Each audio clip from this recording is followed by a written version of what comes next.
সুপ্রিয় দর্শক মন্ডলী, সবাইকে সাদর আমন্ত্রণ জানাচ্ছি ফান্ডাত বরকত নিরঞ্জন অনুষ্ঠানে। সুপ্রিয় দর্শক, রমজানের ফজিলত, গুরুত্ব, তাৎপর্য, মুহূর্ত নিয়ে প্রতিদিন আমরা অনুষ্ঠানে আলোচনা করি। আলোচক হিসেবে আজকে আমাদের সাথে রয়েছেন বিশিষ্ট ইসলামী চিন্তাবিদ মাওলানা আব্দুল রহমান খানকার। আসসালামু আলাইকুম ওয়া রাহমাতুল্লাহি ওয়া বারাকাতুহু। সুপ্রিয় দর্শক, আমাদের আজকের আলোচনার বিষয় রোজার ঐতিহাসিক পটভূমি। তো আজকে আমরা আপনার কাছ থেকে রোজার পটভূমি নিয়ে আলোচনা শুনবো। আলহামদুলিল্লাহ, নাহমাদুহু ওয়া নুসাল্লি আলা রাসূলিল কারীম। সুপ্রিয় দর্শক মন্ডলী, আল্লাহ রাব্বুল আলামিন পবিত্র কোরআনের মধ্যে যে আয়াতের দ্বারা রোজা ফরজ করেছেন, এই আয়াতের মধ্যে বলেছেন, বিসমিল্লাহির রাহমানির রাহিম, ইয়া আইয়ুহাল্লাযীনা আমানু কুতিবা আলাইকুমুস সিয়াম কামা কুতিবা আলাল লাযীনা মিন ক্বাবলিকুম লাআল্লাকুম তাত্তাকুন।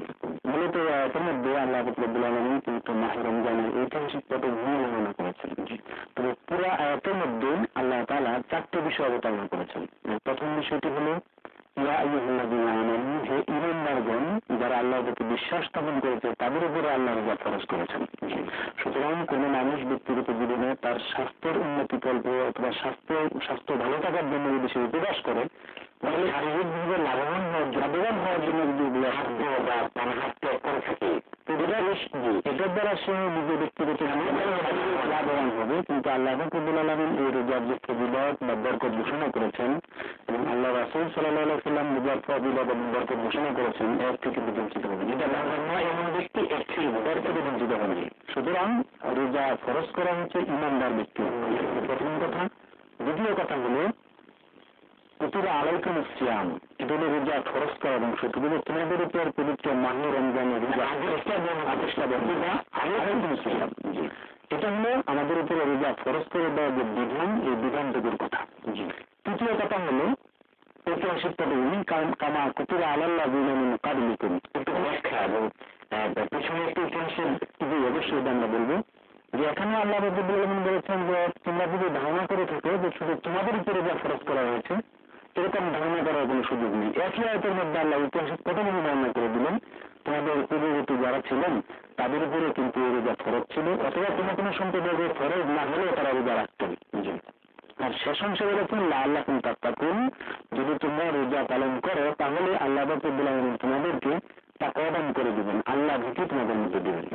বাকি যে চারটি আলোচনার মধ্যে বাকি যে তিনটি বিষয় যেগুলো ভিন্ন প্রসঙ্গ, আজকে আমরা আলোচনা করতে চাই রোজার ঐতিহাসিক পটভূমি নিয়ে। মূলত এই রোজা ফরজ ছিল হযরত আদম আলাইহিস সালাম থেকেই। আল্লাহ রাব্বুল আলামিন যখন জান্নাত থেকে হযরত আদম আলাইহিস সালাম এবং হাওয়া আলাইহিস সালামকে দুনিয়াতে পাঠালেন, প্রেরণ করলেন, তখন এই জান্নাতের মধ্যে নিষিদ্ধ বৃক্ষের কাছাকাছি হওয়ার কারণে অথবা নিষিদ্ধ ফল খাওয়ার কারণে আল্লাহ রাব্বুল আলামিন তাদের উপর থেকে আপনার জান্নাতের পোশাক খুলে নেবেন। দ্বিতীয় যে তাদের সমস্যাটি হলো সেটি হলো তাদের চেহারার যে সৌন্দর্য ছিল সেটি নষ্ট করে দিলেন। নারী একটু লাবণ্যময়তা নষ্ট হয়ে গেল, তাদের চেহারার মধ্যে কালো বর্ণ ধারণ করলো। তখন দুনিয়াতে তারা আসলেন, তখন ফেরেশতারা আল্লাহ রাব্বুল আলামিনের দরবারে ফরিয়াদ করলেন, বাড়াইলেন, তারা আপনি এত সুন্দর করে আদম সৃষ্টি করলেন, তাদেরকে আমরা ফেরেশতারা সিজদা করে সম্মানিত করলাম। এই সম্মানিত ব্যক্তিদের চেহারা এরকম অন্ধকারাচ্ছন্ন হয়ে গেছে, আমাদের আজই আপনার প্রতি যে তাদের চেহারার এই নীলামিতা বা সৌন্দর্যতা আপনি ফিরিয়ে দিন। তখন আল্লাহ রাব্বুল আলামিন এই ফেরেশতাদের মাধ্যমে আদম আলাইহিস সালামের উপরে 3টি রোজা ফরজ করেছেন। এই আপনার প্রতি মাসে 13, 14 এবং 15 এই রোজা দুটো বলা হয় আইয়ামুল বীজ। আইয়ামুল বীজ মানে হলো সৌন্দর্যতা বৃদ্ধি হওয়া রোজা। যদি কোনো মানুষ প্রকৃতপক্ষে, এই যে আমরা রমজান মাস অতিক্রান্ত করতেছি, যদি কোনো মানুষ এই রোজা তার প্রকৃতপক্ষে চোখের, মুখের, হাতের, কানের সর্বাঙ্গ রোজা যদি সে পালন করতে পারে, তাহলে আল্লাহ রাব্বুল আলামিন তার চেহারা সৌন্দর্য বৃদ্ধি করে দিবেন। এমনকি আমরা যদি একটু গভীরভাবে লক্ষ্য করে আমাদের আশেপাশে দেখি, প্রকৃতপক্ষে যারা নাকি এরকম সুন্দরভাবে রোজাকে পরিপূর্ণতার সাথে যারা পালন করেন, তাদের চেহারার মধ্যে রোজার শেষের দিকে একটা সৌন্দর্যতা আমাকে কিছুটা কিন্তু একটা আঘাত থাকে এবং এটা আমরা লক্ষ্য করে থাকি। যেমন তাহলে আমরা বলতেছিলাম যে আদম আলাইহিস সালামের উপরে কিন্তু আল্লাহ রাব্বুল আলামিন সর্বপ্রথম ওই 3 দিনের রোজা ফরজ করে দিলেন। এরপরে আদম আলাইহিস সালামের পরবর্তীতে হযরত মুসা আলাইহিস সালামের ইতিহাস যদি আমরা দেখি, মুসা আলাইহিস সালামের উপরে যখন কিতাব আসলো, তখন আল্লাহ রাব্বুল আলামিন মুসা আলাইহিস সালামকে তুর পাহাড়ে ডাকলেন এবং ওনাকে নির্দেশ করলেন যে এই 30 দিন তোমাকে রোজা পালন করতে হবে, শেষ দিন তোমাকে কিতাব দেওয়া হবে। ঐতিহাসিক আরেকটি সত্য বিষয় হলো পৃথিবীতে আল্লাহ রব্বুল আলামিন যত নবীদের উপর যত রাসূলদের উপর কিতাব প্রেরণ করেছেন তার অধিকাংশ কিতাব এসেছে ওই বান্দা ওই নবী রোজা থাকা অবস্থায়, অধিকাংশ, কিছু কিছু বাইরে অধিকাংশ এসেছে। এখানে উদাহরণ হিসেবে বলা যায় যেমন মুসা আলাইহিস কথা আমরা বলতেছি, উনি রোজা অবস্থায় ছিলেন তখন ওনার উপর কিতাব এসেছে। তারপরে আমাদের ঈসা আলাইহিস সালামের উপর ইনজিল এসেছে তখন উনি রোজা অবস্থায় ছিলেন, এবং দাউদ আলাইহিস সালামের উপর যখন সহিফা এসেছে তখন উনি রোজা অবস্থায় ছিলেন, এবং ইব্রাহিম আলাইহিস সালামের উপর যখন সহিফা এসেছে তখন উনি রোজা অবস্থায় ছিলেন। এমনকি আমাদের প্রিয় নবী মুহাম্মদ রাসূলুল্লাহ সাল্লাল্লাহু আলাইহি ওয়াসাল্লাম যখন কোরআন অবতীর্ণ হন সেই সময়টাও ছিল রোজা অবস্থায় ছিল, রোজা অবস্থায় ছিল। এবং হেরা গুহায় উঠার যে একটা অবস্থা, একটা যে এক মানুষ সে যদি উঠতে এবং নামতে চায় তাহলে তার তো কঠিন পরিশ্রম করতে হবে। ঘটনাটা 1400 বছর আগের ঘটনা। এই সময় যদি প্রিয় দর্শক আপনাদের হাতে গিয়েছেন বা যারা বলেন দেখবেন যে আপনি যদি খুব কন্ট্রোকাসির মধ্যে অবস্থা ইজিলি যাওয়া যায় এরকম নয়। যেহেতু আমরা যেখান থেকে ইতিহাসটি বলতেছিলাম যে হযরত মুসা আলাইহিস সালাম কিন্তু পাহাড়ে গেলেন, উনি 30 দিন রোজা থাকলেন, আল্লাহ রব্বুল আলামিন কোনো কারণে আর 10 দিন বৃদ্ধি করলেন যে আপনাকে কিতাব দেওয়া হবে আর 10 দিন রোজা বৃদ্ধি করা হবে, অর্থাৎ 40 পুরা হলো। তখন মুসা আলাইহিস সালাম 40 দিন রোজা থাকলেন, তারপরে আল্লাহ রব্বুল আলামিন তাকে কিতাব দিলেন। আপনি একটি ঐতিহাসিক ঘটনা বলছেন চমৎকার, আমরা আসছি আপনার চমৎকার একটি বিরতির পর। প্রিয় দর্শক সমগ্র একটি বিরতি ফিরে আসছি প্রথম, ততক্ষণ আমাদের সাথে থাকুন।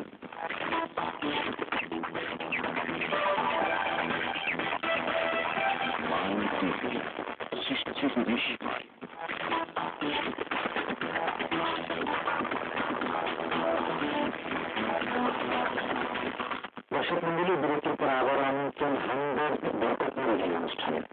আপনাকে ঐতিহাসিক ঘটনা বলছেন মুসা আলাইহিস সালামের।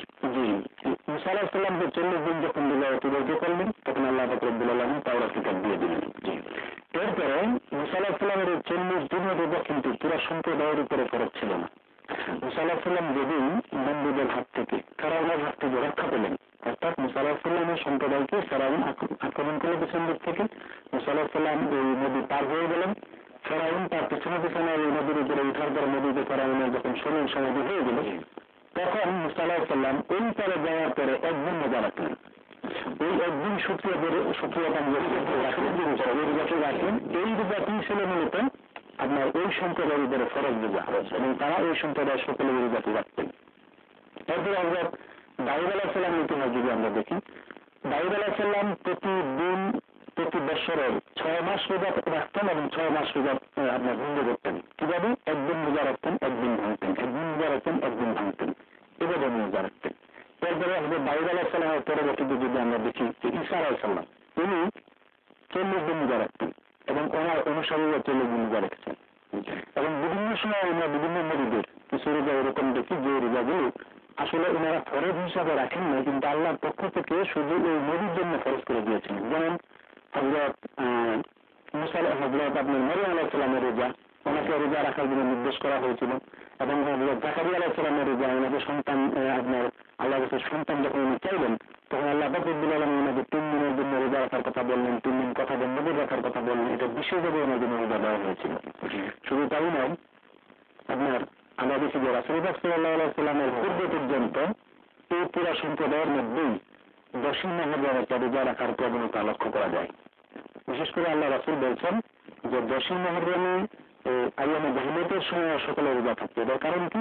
এই 10ই মুহররম ছিল হযরত মুসা আলাইহিস সালাম তার এই সম্প্রদায়ের কাছ থেকে নিষ্কৃতির দিন। ওই দিনকে উপলক্ষ করে এই রোজাটা রাখা হতো, এবং আইয়ামে জাহিলিয়াতের সময় এই দিনেই পবিত্র কাবা শরীফের কাপড় গিলাফ নতুন করে আবার দেওয়া হতো, তারা সকলে এই দিন রোজা রাখত। এইভাবে জাহিলিয়াত পর্যন্ত চলে এসেছে। এবং রাসূলুল্লাহ সাল্লাল্লাহু আলাইহি ওয়াসাল্লাম কিন্তু এই রোজাটি একদিন রাখেননি।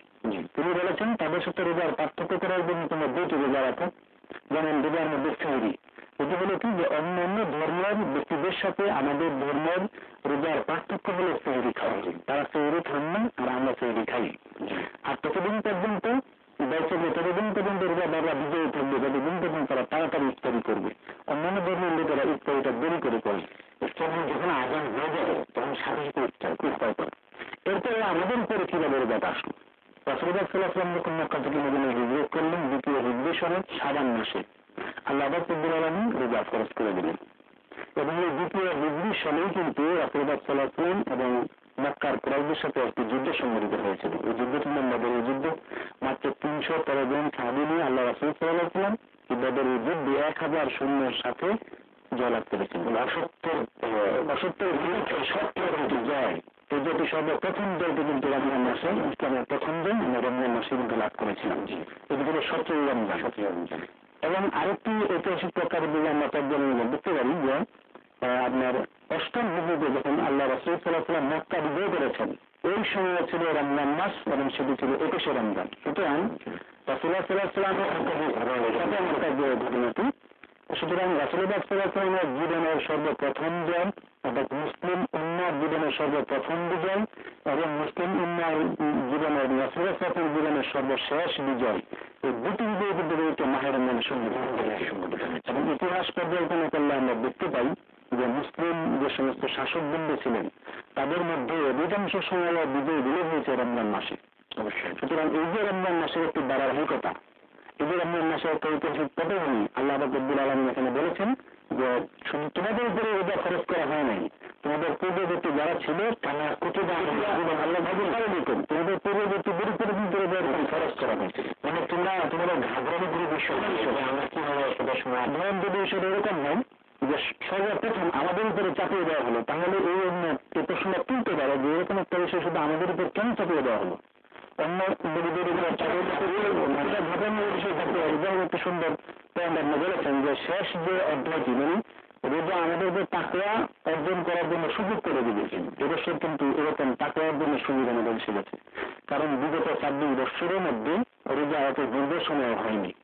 এবছর 15 ঘন্টা রোজা হবে, 15 ঘন্টার মতো রোজা হবে, অর্থাৎ প্রায় 10 থেকে 2 ঘন্টা সময় রোজার সময় বৃদ্ধি হয়ে গেছে।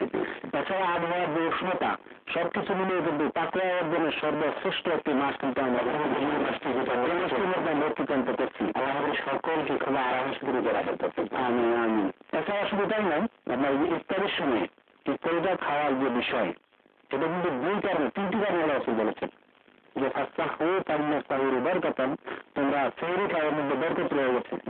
সুতরাং বরকত কয়েক দিক থেকে, একটি বরকত হলো রাসূলুল্লাহ সাল্লাল্লাহু আলাইহি ওয়াসাল্লাম সেহরি খেয়েছেন, সুতরাং আমরা সেহরি খেলে রাসূলুল্লাহ সাল্লাল্লাহু আলাইহি ওয়াসাল্লামের একটি সুন্নাত আমাদের আদায় হবে। দ্বিতীয় বিষয় হলো সেহরি খাওয়ার মাধ্যমে আমাদের শারীরিক শক্তি, অর্থাৎ বুদ্ধি শক্তি হবে, পুরো শারীরিক এই শক্তি দ্বারা আমি পুরো দিন তো আর রোজা সেহরি দ্বারা উপলব্ধ হবে না, কিন্তু এরকম শক্তি অর্জন করা যে শক্তির দ্বারা আমি শয়তানকে অন্তত প্রতিহত করতে পারি, শয়তান যেন অসুবিধা না দিতে পারি।